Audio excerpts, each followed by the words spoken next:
नमस्कार, मैं गुलशन कुमार और आप देख रहे हैं आपता आयुर्वेद। अभी हम आपता आयुर्वेद की यूट्यूब चैनल के साथ साथ हमारे ऐप में भी आप मुझे देख पा रहे होंगे। तो जैसा कि मैं पहले भी आपको बता दिया हूं और रोज़ मैं आजकल बता रहा हूं कि मैं आपता आयुर्वेद पिछले कुछ दिनों से डेली लाइव टेस्ट का आयोजन करता है और डेली लाइव टेस्ट में आप खुद को शामिल कर सकते हो और कैसे कर सकते हो उसके बारे में मैं बात करूँगा और डेली बताता हूँ। तो आज का वीडियो सॉल्यूशन शुरू करने से पहले मैं एक नए नोटिफिकेशन के साथ आज की शुरुआत करूंगा कि आपता आयुर्वेद एक नया कोर्स लेके आ रहा है AIA PGET के लिए, जिसमें 365 डेज लाइव डेज का ये लाइव क्लास रहेगा। 365 डेज लाइव क्लास, और इस लाइव क्लास के साथ साथ आपको AIPGT के लाइव कोर्स के साथ साथ आपको ये स्मार्ट क्लास रिकॉर्डेड लेक्चर भी आपको मिल जाएगा। तो लाइव का रिकॉर्डेड भी आपको मिलेगा, लेक्चर के साथ आपको एकदम बहुत अच्छा स्टैंडर्ड का नोट AIPGT ओरिएंटेड टेस्ट जो होता है रेगुलर बेसिस पे 1 वीक और 10th डेज पे, उसके साथ आपको क्वेश्चन बैंक जो कि हमारे ऐप में 15,000 प्लस क्वेश्चंस हैं वो क्वेश्चंस आपको मिलेंगे। क्वेश्चन बैंक के साथ जो भी टेस्ट होंगे या जो भी क्वेश्चंस होंगे उसका डाउट क्लास, और डाउट क्लास के साथ साथ डाउट सपोर्ट आपका 24/7 रहेगा। तो आप इनरोल कर सकते हो हमारे वेबसाइट पे जाके, हमारे ऐप पे जाके। और इसका वैलिडिटी सबसे मेन बात जो रहता है, वैलिडिटी आप चाहे किसी भी ईयर में हो तो इसका लाइफ टाइम वैलिडिटी रहेगा आपका। और इसके लिए अगर आप जुड़ना चाहते हैं हमारे इस नई बैच से और नए कोर्स से जो कि 365 डेज लाइव कोर्स होगा, उसके लिए आप कॉल कर सकते हैं 9101205114 पे। इस नंबर पे कॉल करें और इसके साथ साथ अलग अलग कोर्सेज जो हैं आपता आयुर्वेद के, उस कोर्सेज के बारे में भी आप जानकारी ले सकते हैं। तो चलिए शुरू करते हैं कि आखिर ये डेली AIPGT प्रैक्टिस क्वेश्चन जो होता है, डेली टारगेट जिसमें दिया जाता है आपको 10 क्वेश्चंस का, और टाइम लिमिट रहता है इसमें 15 मिनट का। तो इस टेस्ट में आप खुद को कैसे शामिल कर सकते हो, तो इसके लिए सबसे पहले आपको गूगल प्ले स्टोर से हमारा ऐप डाउनलोड करना पड़ेगा। साइन अप करने के पश्चात आपको डेली लाइव टेस्ट सेक्शन में जाके इनरोल करना पड़ेगा और उसके बाद आप फ्री ऑफ कॉस्ट इस टेस्ट में अपीयर हो सकते हो। तो चलिए सॉल्यूशन, आज के टेस्ट का वीडियो सॉल्यूशन देखते हैं। पहला क्वेश्चन है, चरक अनुसार 6 वर्ष के बालक के लिए बस्ती नेत्र का प्रमाण क्या है। तो बस्ती नेत्र के बारे में चरक ने सिद्धि स्थान अध्याय 3 में बताया है। तो ये श्लोक से जो एक्सट्रैक्ट करके हम लोगों ने टेबल बनाया है, तो ये टेबल आपता संग्रह जो होता है आपता आयुर्वेद का मॉड्यूल, उससे ही मैंने लाया है यहाँ पे। तो उसी से अगर इस टेबल से हम देखें, कोरिलेट करें चरक के अनुसार, तो अगर 6 वर्ष की आयु है तो 6 वर्ष के लिए 6 अंगुल प्रमाण, 12 वर्ष के लिए 8 अंगुल प्रमाण और 20 वर्ष की आयु के लिए 12 अंगुल प्रमाण, ऐसा चरक ने बताया है। तो यहाँ बताया क्या गया है, 6 वर्ष की आयु बालक है, आयु कितनी है 6 वर्ष, तो 6 वर्ष की आयु के लिए कितना होगा 6 अंगुल प्रमाण। तो इसका राइट आंसर क्या हो जाएगा, C। तो 6 वर्ष के बालक के लिए 6 अंगुल प्रमाण होगा बस्ती नेत्र का प्रमाण। अगले प्रश्न की तरफ चलते हैं कि अष्टांग हृदय के अनुसार कपोल गल दाहकृत किस रस का लक्षण है। तो यहाँ पे अष्टांग हृदय के 10वें चैप्टर सूत्र स्थान के 10वें चैप्टर में 3रे श्लोक में बताया है कि कपोल गल दाहकृत, वहाँ पे मतलब अष्टांग हृदय के 10वें चैप्टर में अलग अलग रस का लक्षण बताया गया है। तो अगर वहाँ पे हम देखेंगे तो कपोल गल दाहकृत, कपोल गल दाहकृत किसके लिए आया है, कपोल गल दाहकृत आएगा लवण रस के लिए। कपोल गल दाहकृत किसके लिए आएगा, तो लवण रस के लिए। तो इसका सही आंसर क्या हो जाएगा, 2 का B। Right answer will B B, लवण रस। कपोल गल दाहकृत क्या होगा, इसका लवण रस। और इसका अगर रेफरेंस हम देखेंगे तो अष्टांग हृदय सूत्र स्थान 10वें अध्याय के 3रे श्लोक में है। अगले प्रश्न की तरफ चलते हैं कि सुश्रुत के अनुसार परिपोटन लक्षण किसमें मिलता है। बहुत आसान क्वेश्चन है, जहां भी परिपोटन हो गया, त्वक परिपोटन हो गया, तो देखो मेरे मुंह से निकल ही गया। तो कह रहा है कि सुश्रुत अनुसार परिपोटन लक्षण किसका मिलेगा। तो ये सुश्रुत निदान का प्रश्न है। सुश्रुत निदान के पहले अध्याय के 25वें श्लोक में ये आया है परिपोटन। तो सुश्रुत अनुसार परिपोटन लक्षण किसका होगा, त्वकगत वायु का। त्वक परिपोटन त्वकगत वायु का ये लक्षण होता है। तो सही आंसर इसका होगा B। रेफरेंस के लिए आप देख सकते हो, उसमें त्वकगत वायु के अलग अलग और भी लक्षण बताए गए हैं श्लोक में। तो उसके हो गए सुश्रुत निदान के पहले चैप्टर के 25वें श्लोक में आप देख सकते हो। इसका सही आंसर होगा परिपोटन लक्षण, क्योंकि परिपोटन कहाँ फटेगा क्या, तो क्रैकिंग्स किस में आएगी, तो वायु जो होगा त्वक में अगर अवस्थित रहेगा तो त्वचा में ही क्रैकिंग आ सकती है। तो ये बहुत आसान क्वेश्चन है त्वकगत वायु के लिए, लेकिन इंपॉर्टेंट भी है, एक बार पूछा भी गया एग्जाम में। तो परिपोटन लक्षण होगा त्वकगत वायु के लिए। अगले प्रश्न की तरफ चलते हैं कि डिजीज और कॉजेटिव एजेंट का मैच द फॉलोइंग करवाना है। तो match the following disease is their vectors their causative agent. तो अगर हम देखें मलेरिया, तो मलेरिया का क्या हो जाएगा, एनाफिलीज, फिलारियसिस 2 का क्यूलेक्स, डेंगी या डेंगू 3 का एडिस एंड काला अजार विल बी सैंड फ्लाई। तो 1 का ए, 2 का डी, 3 का बी एंड 4 का C, sand fly will be kala azar. तो इसका सही आंसर हो जाएगा A D B C, A D B C, A will be right answer. Malaria का पॉजिटिव एजेंट एनाफिलीज, फिलारियसिस का क्यूलेक्स, डेंगू का एडिस एंड कालाजार का सैंड फ्लाई। तो right answer will be A. Next question की तरफ देखते हैं। चरक अनुसार कि किसकी उत्पत्ति किससे होती है, की उत्पत्ति होती है।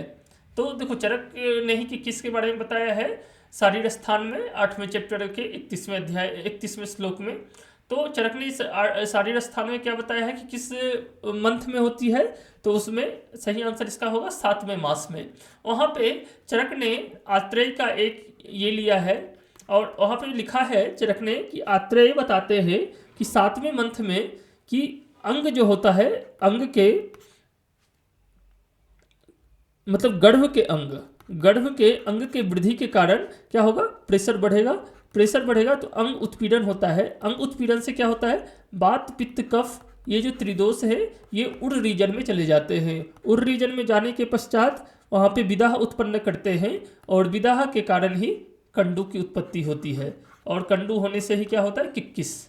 विदाह के कारण ही कंडू की उत्पत्ति होती है, और इसी से किक्किस की उत्पत्ति मानी जाती है। तो एक तरह से ये आत्रेय का मानना था। तो ये 7वें मास में किक्किस की उत्पत्ति होती है। तो सही आंसर 5 का क्या हो जाएगा, सी। 5 का क्या हो जाएगा सही आंसर, सी, 7वें मंथ। ठीक है, अब अगले प्रश्न की तरफ चलते हैं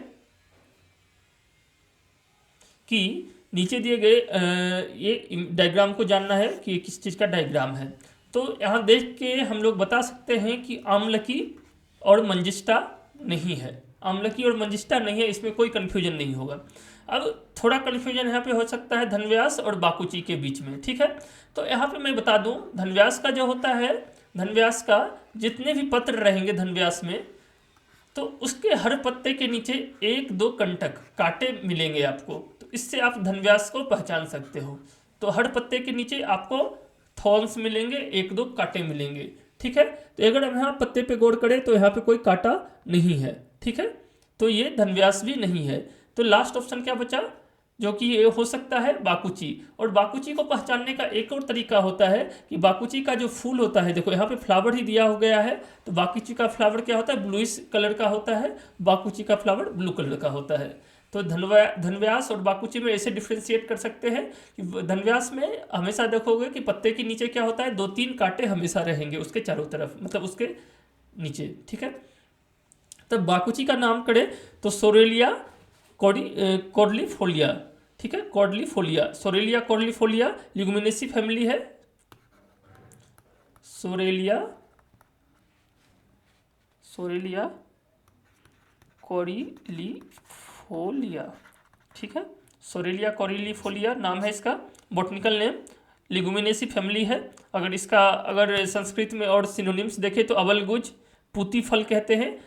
और इसमें बाकुची इसलिए भी कहते हैं क्योंकि ये बात का निर्धारण करता है, इसलिए भी इसको बाकुची कहते हैं। और ये पूती फल भी इसका नाम है क्योंकि इसके जो फल का गंध जो होता है वो तीक्ष्ण होता है, और तो वो पूती फल होता है। ठीक है, फल से गंध निकलता है, इसलिए उसको पूती फल भी कहते हैं। कुष्ठग्नि भी इसका नाम है, कुष्ठ का नाश करने के कारण इसका नाम कुष्ठग्नि भी है। ठीक है, उष्णवीर्य और कटु विपाक होता है, और कटु और तिक्त रस है इसका, ठीक है। तो ये था सही आंसर, इसका हो गया बाकुची, सोरेलिया कॉर्डिलीफोलिया, लेगुमिनेसी फैमिली है इसका, उष्णबीड़ी कटु विपाक, ठीक है। तो ये था, इसका सही आंसर था बाकुची। अगले प्रश्न की तरफ चलते हैं कि which of the following measure of central tendency requires data arrange in order of magnitude for calculation. देखो मैं एक यहाँ नंबर लिखूंगा 1 2 5 3 7 3 2 9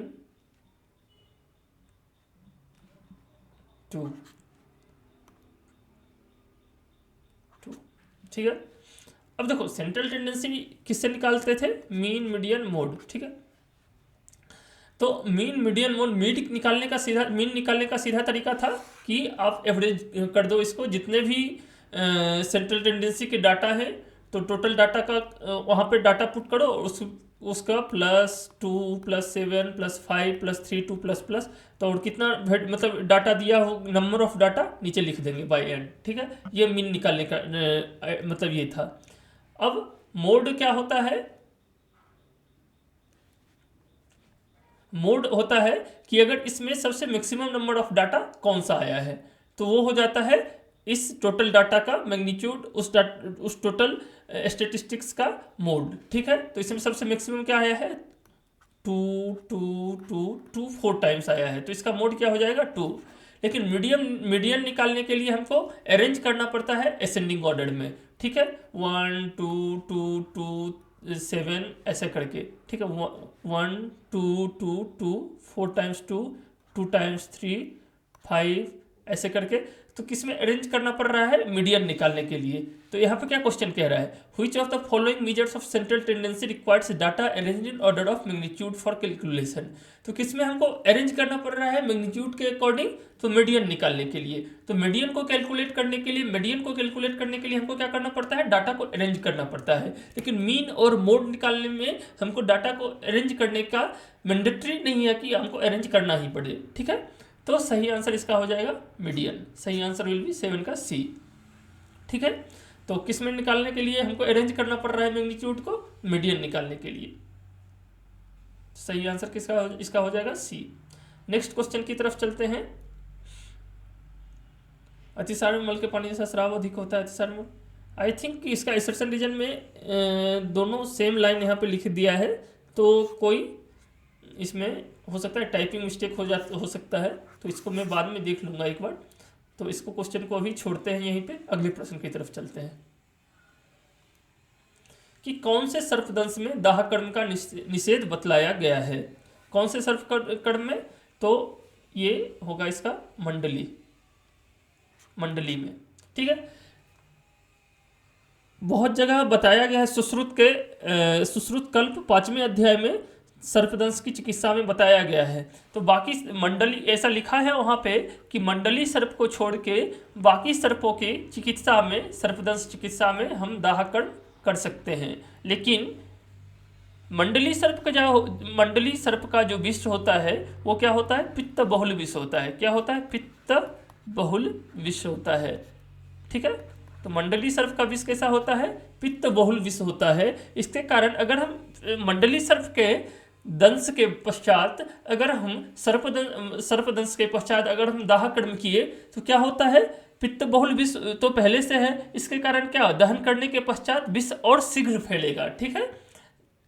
सामान्यम वृद्धि कारणम, तो सामान्य गुण के कारण पित्त को और फैलाएगा और विष को और फैलाएगा, क्योंकि पित्त बहुल विष होता है मंडली का। इसलिए किस सर्पदंश में दाहकर्म का निषेध बतलाया गया है, मंडली में। अगर आप देखना चाहें तो सर्प कह रहा हूँ, सुश्रुत कल्प स्थान 5वें अध्याय में आप देख सकते हैं इसके बारे में, कि उसमें मंडली सर्प के सर्पदंश के पश्चात दाहकर्म का निषेध बताया गया है। ये क्वेश्चन AIPGT में आया हुआ है।